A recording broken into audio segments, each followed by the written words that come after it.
김도연이라는 선생님이 쓰신 로마서를 주제한 책을 제가 읽다가 이런 글을 보았습니다. 복음의 핵심인 로마서에 대한 주제인데 공자님 얘기가 있어요.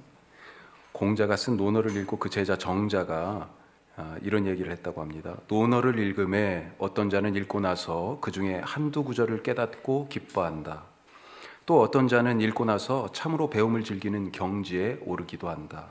또 어떤 자는 읽고 나서 자기도 모르게 발을 구르며 손으로 춤을 추게 된다. 제가 그래서 인터넷을 한번 검색해 봤어요. 전 정자란 이름을 처음 들어가지고 공자의 제자 중에. 근데 있긴 있나 봐요. 이런 글이 나오더라고요. 좀 비슷한데 맥락이. 논어를 읽음에 읽기 전 어떤 사람이 읽은 후에도 같은 사람이면, 읽기 전 어떤 사람이 읽은 후에도 같은 사람이면 그는 논어를 읽지 않은 것이다. 봄입니다. 농부들이 이제 씨를 뿌릴 거예요. 씨앗이 땅에 떨어지면 무슨 일이 일어납니까? 알다시피 싹이 나고 꽃이 피고 열매를 맺죠. 땅이 씨앗을 품었기 때문에 그런 일이 일어납니다. 만약 우리가 말씀이라는 씨앗을 품으면 어떤 일이 일어날까요? 아무 일도 일어나지 않으면 그 원인이 대체 어디에 있을까요? 씨앗이든지 땅이든지 둘 중에 하나가 하여튼 문제일 거 아니에요. 하나님의 말씀이라는 씨앗, 이거 먼저 한번 살펴볼까요? 그러면 요한복음을 시작하면서 1장 1절에서 태초에 말씀이 계셨는데 이 말씀이 곧 하나님이시다, 이렇게 선언하고 시작합니다. 자, 그런데 성경 맨 처음은 어떻게 시작해요? 창세기 1장 1절에서 이 성경의 기초가 되는 말씀이죠. 태초에 하나님이 천지를 창조하시니라. 성경의 기초고요, 우리의 믿음의 기초고요, 복음의 기초입니다. 이것을 못 믿으면, 하나님이 세상을 창조하셨다는 이 말씀을 못 믿으면 성경의 나머지 말씀은 믿을 수가 없어요. 창조를 못 믿는데 부활을 어떻게 믿어요? 이 창세기 1장 1절과 같은 성경의 기초가 되는 말씀이 요한복음 1장 1절 말씀이에요. 태초에 말씀이 계셨는데 이 말씀이 곧 하나님이시다. 자, 그러니까 말씀이라는 씨앗, 바로 하나님이죠. 예, 말씀이 곧 하나님이라고 얘기했어요.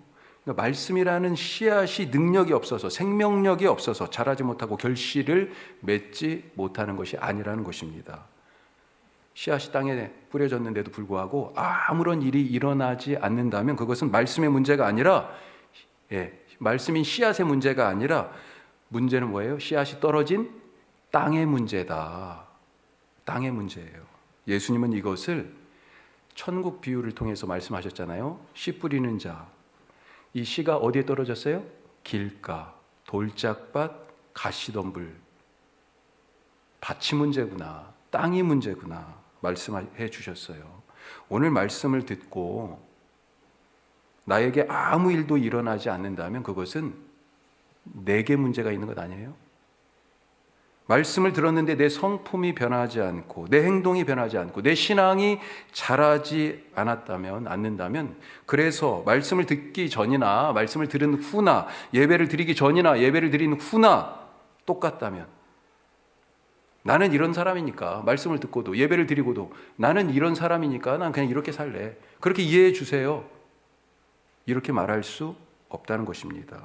그는 말씀을 들은 것도 아니고요, 예배를 드린 것도 아니고 하나님을 만난 것도 아닙니다. 자, 우리가 사순절을 지나면서 말씀 읽고 계시죠? 예? 대답하세요 좀 제발. 말씀 읽고 계시죠? 예? 혹시 교회에서 사순절 성경 읽기표 이런 거 안 나눠주고 목사님이 이번에는 뭐 복음서를 읽읍시다, 어디를 읽읍시다 얘기를 안 해서 안 읽고 계신 거 아니죠? 저는 읽고 계시다고 굳건하게 믿습니다. 예. 말씀에 반응하는 사람, 그가 복음 안에 있는 사람입니다.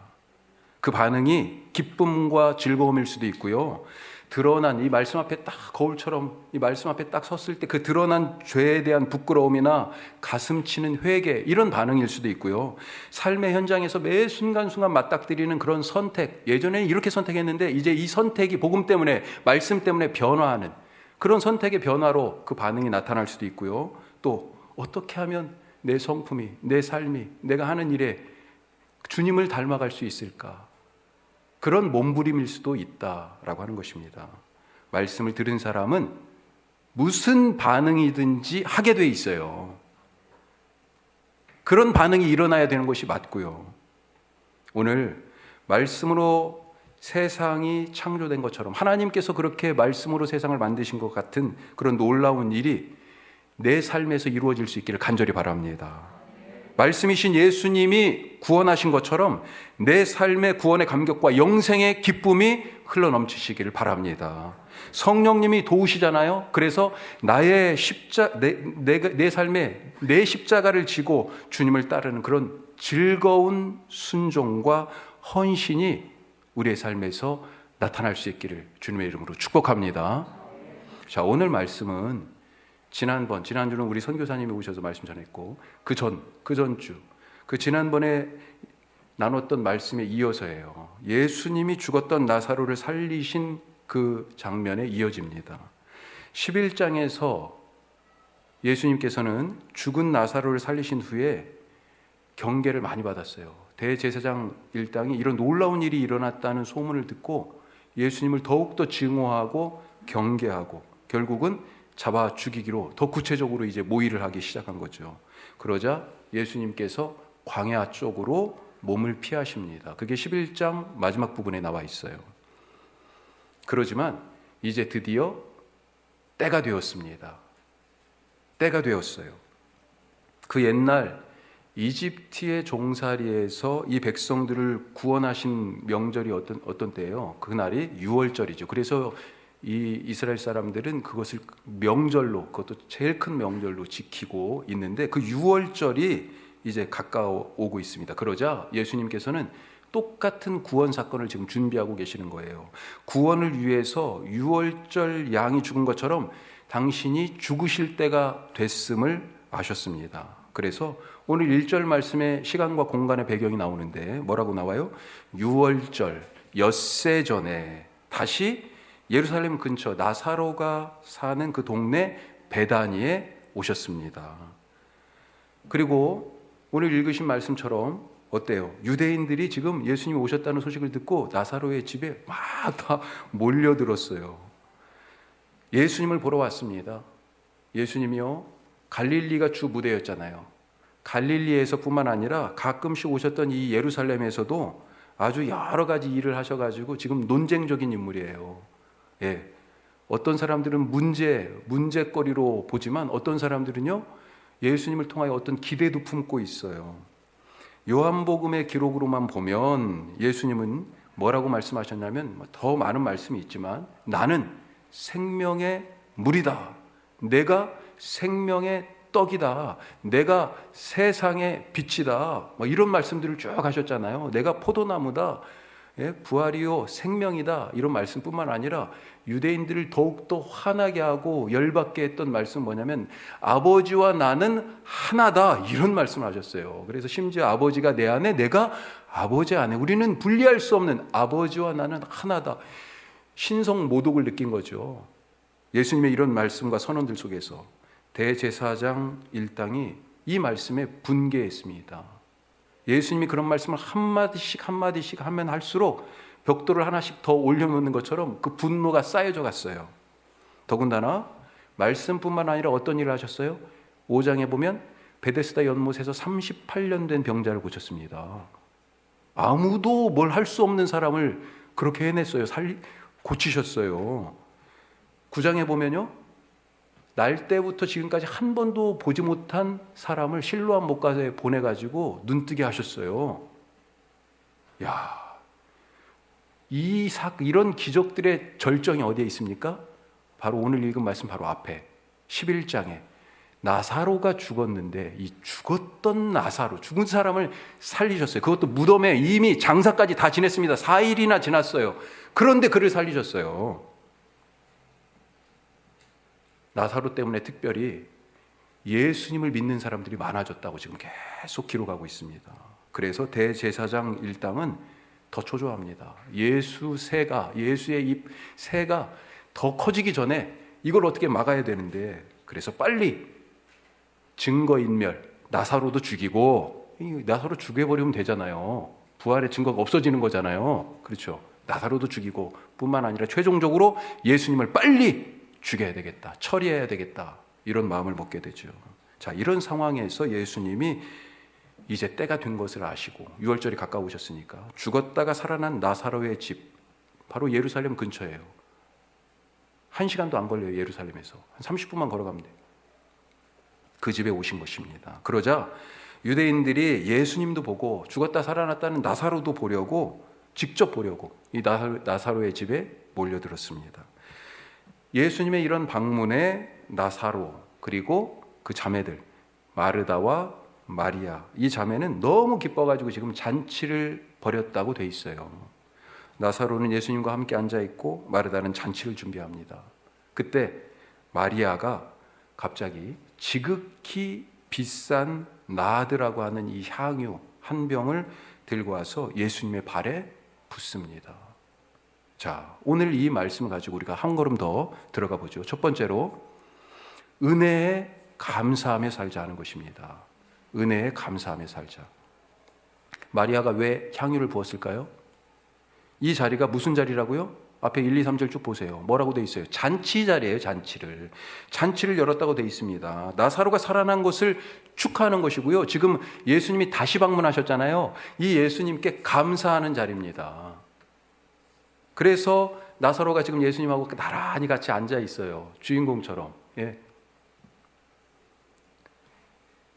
이 잔치 자리에서 따라서 향유를 마리아가 부은 것은 나사로를 살리신 예수님에 대한 깊은 감사가 담겨져 있습니다. 감사를 하는데 그냥 성의 표시만 한 게 아니에요. 세상 물정에 밝은 유다가 이것을 지금 착착착착 계산해서 얘기하잖아요. 이 향유 이거 300데나리온짜리인데 영어 성경은 그걸 뭐라고 번역했냐면 1년치 연봉이다, 임금이다, 이렇게 표현했습니다. 좀 더 이해하기 쉽게 300데나리온을 1년치 연봉을 통째로 그대로 다 쏟아 부어야 살 수 있는, 지금으로 따지면 진짜 명품 중에 명품을 지금 여기에다 갑자기 이 순식간에 이걸 깨트려 가지고 예수님의 발에 부은 거예요. 나사로의 집이 얼마나 부자였을까 이건 모르겠어요. 그렇지만 만만치 않게 값이 나가는 귀한 것입니다.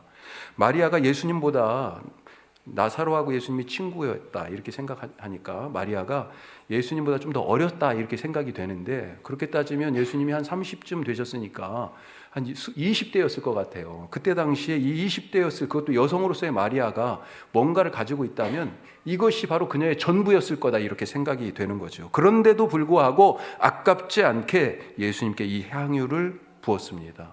그래서 사람들이 놀란 거예요. 만약에 별로 값어치가 없고 쉽게 구할 수 있는 것이었다 그렇다면 놀랐겠어요? 아무나 할 수 있는 거니까. 너무도 값비싼 것을, 아무도 할 수 없는 일을 주저없이 그렇게 붓는 것을 보고 모두가 깜짝 놀란 것입니다. 은혜를 받으면, 은혜를 경험하면, 하나님이 행하시는 일을 보면 주님께 드리는 것이 아깝지 않습니다. 사랑하는 사람도 마찬가지잖아요. 사랑하면요 자꾸 주고 싶잖아요. 제가 사실 이렇게 말할 자격이 없어요. 이렇게 설교 원고를 써놓고도 이 말이 맞는데 나는 그러지 못하고 있는데, 제가 이정 목사가 저를 더 많이 사랑하는 것 같아요. 사랑하면 어때요? 자꾸 더 주고 싶어요.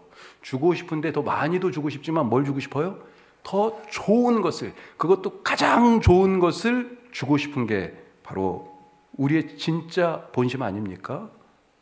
예수님 앞에서 내 손에 든 것을 보고 어떤 생각이 드는지, 그것이 바로 내 믿음의 분량이고요, 내 사랑의 크기입니다.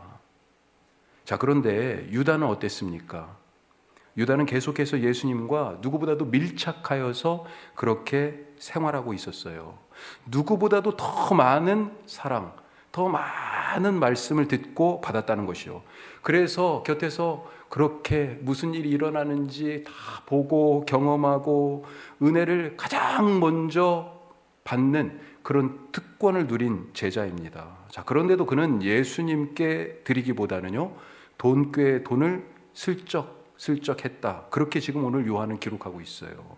그리고 결국 예수님으로 나중에 은 30, 이것을 어떤 데서는 120데나리온, 120데나리온이라고 얘기해요. 아까 향유는 얼마짜리요? 300데나리온. 그걸 가지고 막 뭐라고 하던 놈이 지금 120데나리온에 예수님을 팔아버렸어요. 마리아는 드렸지만 유다는 도적질하고 팔았습니다. 은혜를 알고 모르는 사람의 차이다라고 하는 것입니다. 은혜를 알고 그 은혜대로 감사하며 살아가실 수 있기를 간절히 바랍니다. 자, 두 번째로 진실하게 살자 하는 것입니다. 진실하게 살자. 페르조나라고 하는 말 들어보셨어요? 예, 페르조나. 고대 그리스의 연극 배우들이 연극에서 썼던 가면을 얘기합니다. 이것이 이제 나중에 더 발전해서 페르존이잖아요. 예, 퍼스널리티. 그래서 사람의 인격, 뭐 이런 식으로까지 어휘가 확장돼서 발전해요. 자, 이 무대에 서는 이 배우들 여러 역할들을 수행하잖아요. 무대에서의 역할과 무대 바깥에서 내려와서의 자기의 삶 같아요? 다르지요. 무대에서의 역할, 그 캐릭터를 연기하기 위해서 그 캐릭터에 맞는 가면을 썼다는 것입니다. 우리들도 이런 가면을 사실은 쓰고 있다는 거예요. 페르조나, 이 가면을 다 쓰고 있어요. 사회에서 살면서 다양한 관계들 속에서 자기 본 모습 위에 여러 가면을 씁니다. 정말로 그 목사로서 쓰는 제 가면이 사실 있어요. 그렇죠? 예. 우리 선생님들 계시는데 선생님들 가면 있죠? 예? 집에서 쓰는 가면이 있고, 학교 가서 쓰는 가면이 있고, 친구들 만났을 때 쓰는 가면이 또 따로 있고, 꿀리면 안 되잖아요. 다 가면이 있어요. 자기 본 모습 위에 쓰는 이 새로운 얼굴, 가면, 이것을 심리학자 융이 사실은 처음으로 이걸 페르조나, 이 그리스 연극에서 쓰던 배우들의 가면을 빗대어서 그렇게 얘기를 했어요. 어린아이들 보면 아직 이 가면 쓰기가 덜 돼 있습니다. 페르소나가 덜 형성이 돼 있어요. 그래서 순수한 모습들이 맨 얼굴이 보여요. 가면이 안 썼기 때문에 그대로 울고 싶으면 울고, 그 다음에 너무 좋으면 그냥 천방지축 뭐 주변이 어떤지 그거 상관없잖아요. 막 깡충깡충 뛰어다니고 좋아합니다. 그러다가 잘하면서 사춘기에 딱 이르면 어떻습니까? 자기의 진짜 모습보다 이제 주위를 의식하기 시작하잖아요. 사람들에게 보여주고 싶은 모습의 가면을 살짝 쓰기 시작하는 거죠. 인간은 사회적 존재잖아요. 그래서 이 가면, 페르소나가 없는 사람이 없습니다. 다. 가면을 쓰지 않은 사람이 한 사람도 없어요. 문제는 이 가면이 그 사람의 맨 얼굴, 진짜 본 모습과 얼마나 동떨어져 있느냐. 이게 문제지요. 본 모습은 아직도, 맨 얼굴은 아직도 미숙한 어린아이인데, 가면은 딱 어떤 가면을 썼어요? 성숙한 사람인 것처럼, 그렇게 훌륭한 인격을 가진 그런 사람인 것처럼 가면을 쓰고 있는 어른들이 상당하다라고 하는 것입니다. 집 안에서도 밖에서도, 집 안에서도 밖에서의 모습, 안과 밖, 그 모습이 다르기도 하고요. 또 교회 안과 밖의 모습이 다르기도 합니다. 그렇죠? 제가 여기 딱 엘리베이터에서 내리시면서부터 가면을 딱 쓰시는 것 같아요. 그리고 딱 엘리베이터 딱 타시면서 이제 가면을 딱 여기 주머니에 넣고 나가시니까 다른 거 쓰셔야지. 완전히 그렇게 서로 다른 문 하나를 사이에 두고 이 안과 밖이 완전히 다른 그런 사람들도 있죠. 이런 것이 심해지면 가면 쓴 자기 얼굴을 진짜 내 얼굴로 착각하기도 합니다. 자, 오늘 말씀에서 유다는 가난한 사람을 내세워서 지금 마리아의 행동을 비난합니다. 그거 가난한 사람들을 위해서 주지, 어디 이렇게 아무 쓸데없이 이렇게 막 순식간에 버리는 것이 어디 있어? 비난하죠. 마리아를 비난했지만 사실은 마리아에게 타겟이 있는 게 아니고 누구를 향한 말이에요? 마리아의 이런 행동을 가만히 지켜보기만 하는 방관자처럼 보이는 예수님에 대한 불만입니다. 유다의 말은 언뜻 보기에 합리적이고 상식적인 것 같습니다. 이렇게 비싼 것을 순식간에 허비한다? 이거 합당하지 않은 것 같아요. 더군다나 가난한 자의 친구라고 지금 예수님이 별명이 붙었잖아요. 아니 그런 예수님이 이런 것을 지금 아무렇지도 않다는 듯이 이렇게 방관하시는 걸 보니까 이거 못마땅한 거죠. 이 상황이 불편합니다. 당연히 예수님은 이거 말리면서 이거 하지 말라고 말리면서 가난한 자들을 위해 쓰자고 그렇게 해야 맞는데, 하지만 유다가 정말 가난한 자들을 생각해서 지금 이런 얘기를 했을까요? 요한은 유다의 속마음을 적어놨습니다. 이 가면 뒤에 맨 얼굴을 지금 드러내 놓고 있어요. 6절 말씀입니다. 자, 같이 한번 읽어요. 6절. 이렇게 말함은 가난한 자들을 생각함이 아니요 그는 도둑이라. 돈꾀를 맞고 거기 넣는 것을 훔쳐 가밀어라. 속마음을 지금 써놓고 있어요. 그것을 팔아서 예수님께 드렸으면 그 돈을 자기가 하여튼 관리하게 될 거고, 예전처럼 아무도 모르게 그렇게 슬쩍슬쩍 할 수 있었을 텐데 그 교회가 날아가서 화가 난 것입니다. 유다는 지금 가면을 쓰고 있었던 거예요. 진실하지 않았던 거죠. 겉으로는 정의롭고 합리적이고 공동체를 위한 것 같은데 실상은 불의하고 이기적이고 자기 뱃속만 생각하는 탐욕의 가면을 쓴 진실하지 않은 죄인의 전형적인 모습을 보여주고 있습니다. 아직도 가면 뒤에 맨 얼굴뿐만 아니라 그 중심까지도 꿰뚫어 보시는 그 주님 앞에서 나는, 그 주님이 지금 이 가면 뒤에 맨 얼굴 알고 계시잖아요. 이것뿐만이에요. 그 우리의 안 보이는 속까지 우리는 볼 수 없지만 그 중심까지도 꿰뚫어 보시는 주님 앞에서 두꺼운 가면을 아직도 내가 쓰고 있냐 하는 것입니다. 진실함으로 주님 앞에 서고 진실함으로 다른 사람을 마음의 중심으로부터 대하는 그런 사순절, 주님을 닮아가는 시간이 될 수 있기를 간절히 바랍니다. 자, 마지막으로요, 세 번째 같이 한번 해요. 십자가의 관점에서 봅시다. 십자가의 관점에서 모든 것을 십자가의 관점에서 보자 하는 것입니다. 유다의 이 문제 제기에 예수님은 마리아가 지금 한 일은 나의 죽음을 위한 것이다, 그렇게 말씀하고 계십니다. 내 죽음을 위해서 마치 죽은 사람 미라 방구 처리하듯이 예수님이 나중에 죽으셨고 무덤에 묻히셨을 때도 여인들이 아침에 어떻게 하면 이 시체, 그게 유대인들의 지금 풍습인 거죠. 향유를 그래서 들고 갔잖아요. 지금 이 향유를 부으면 바로 나의 죽음을 위한 것이다 라고 그렇게 대답하고 계세요. 자, 이제 엿새, 지금 6월절 엿새 전이잖아요. 일주일 후면 6월절이고 그때 예수님은 죽으시는 거예요. 그런데 지금 제자들은 무엇을 하고 있습니까?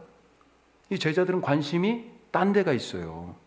일주일 후에 예수님이 잡히시기 그 몇 시간 전에 제자들과 마지막으로 식사하는 자리에서 우리는 무슨 일이 일어났는지 알잖아요. 이제 이 식사가 제자들하고의 마지막 식사입니다. 제자들은 아직도 몰라요, 그게 마지막 식사인지. 하지만 예수님은 아시죠. 그런데 그 마지막 식사의 자리에서 제자들이 뭐 하고 있었어요? 밥 먹다가 서로 싸웠잖아요. 무슨 주제로 싸웠습니까? 네가 크냐 내가 크냐, 네가 잘났냐 내가 잘났냐, 네가 예수님이 왕 되면 오른쪽이냐 내가 왼쪽이냐, 너는 왜 오른쪽이야 내가 왜 오른쪽이지, 막 서로 다투고 있었던 거죠. 누가 크냐로 싸웠습니다. 그때 예수님이 제자들의 발을 씻겨주셨죠. 그런데 놀라운 것은 그 제자들의 발을 씻겨주기 일주일 전에 지금 누가요?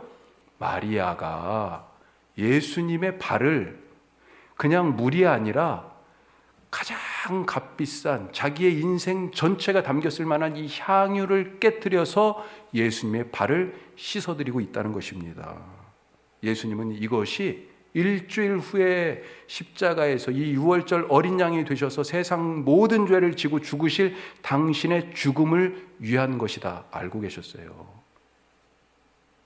마리아도 그것을 알았던 것 같아요. 자, 제자들 눈에 보인 예수님은요, 지금 한 자리씩 차지하기 위한 성공의 수단으로밖에 안 보입니다. 하지만 마리아의 눈에 보인 예수님은 누구예요? 이 인류 온 세상의 구원을 위해 죽어야 하는 하나님의 어린 양이셨던 것입니다. 그래서 똑같은 한 분 예수님을 보는데 지금 눈이 달라요.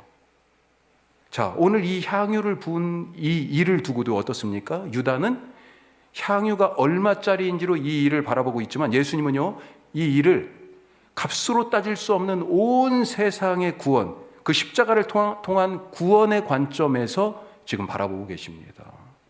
예수님의 그 십자가의 구원에 비하면 이 300데나리온이 무슨 값어치가 있어요. 모든 것을 하나님의 구원의 관점, 십자가의 관점에서 바라보고 살아가실 수 있길 바랍니다. 오늘 내게 일어나는 일을 유다처럼 바라보지 않고 예수님처럼 바라보며 마리아처럼 행동하는 그런 사순절이 되시기를 주님의 이름으로 축복합니다. 기도하겠습니다.